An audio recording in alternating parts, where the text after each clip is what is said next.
এই মুহূর্তে দুটি বড় খবর সামনে আসছে। কি চলুন বিস্তারিত দেখে নেওয়া যাক।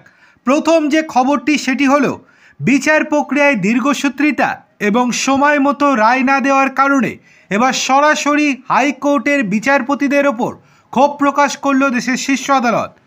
মঙ্গলবার সুপ্রিম কোর্ট জানিয়েছে, যেখানে কিছু বিচারপতি দিনরাত কঠোর পরিশ্রম করে মামলার নিষ্পত্তি করছেন, সেখানে অনেকেই সময় মতো কাজ শেষ করতে পারছেন না।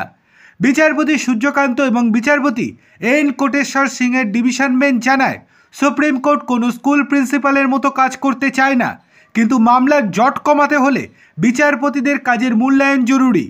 বিচারপতি সূর্যকান্ত আরও বলেন, প্রত্যেক বিচারপতির নিজস্ব কর্মদক্ষতা মূল্যায়নের একটি মাপকাঠি থাকা উচিত।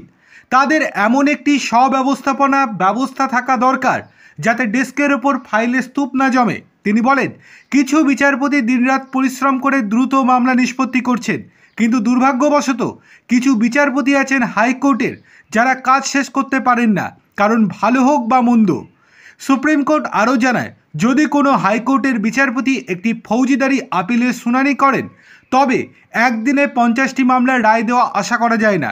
একদিনে একটি আপিলের রায় দেওয়া অনেক বড় ব্যাপার, কিন্তু জামিনের মামলার ক্ষেত্রে যদি কোনো বিচারপতি বলেন যে তিনি একদিনে কেবল একটি জামিনের মামলার রায় দেবেন, তবে তার আত্মপর্যালোচনা অত্যন্ত দরকার।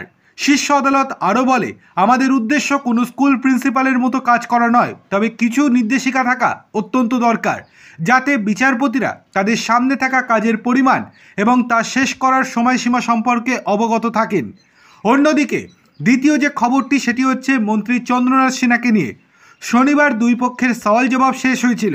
বিচারক জানিয়েছিলেন, মঙ্গলবার দুপুর 2টোয় রাজ্যের কারামন্ত্রী চন্দ্রনাথ সিনহাকে নিয়ে ইডির আবেদনের রায় শোনাবেন।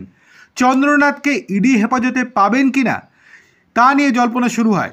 মঙ্গলবার 2টোয় বিচারক কী রায় দেয় সেই দিকে তাকিয়েছিল সবাই, কিন্তু এই দিন ইডির আবেদন নিয়ে রায় শোনালো না আদালত। বুধবার দুপুর 2টোয় রায় শোনাবেন বিচারপতি, কিন্তু এই দিন আদালত কেন রায় শোনালো না?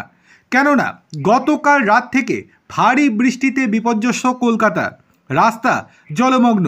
এই দুর্যোগপূর্ণ আবহাওয়ার কারণে এই দিন বিচার ভবনে কোনো মামলায় অংশ না নেওয়ার সিদ্ধান্ত নেন আইনজীবীরা।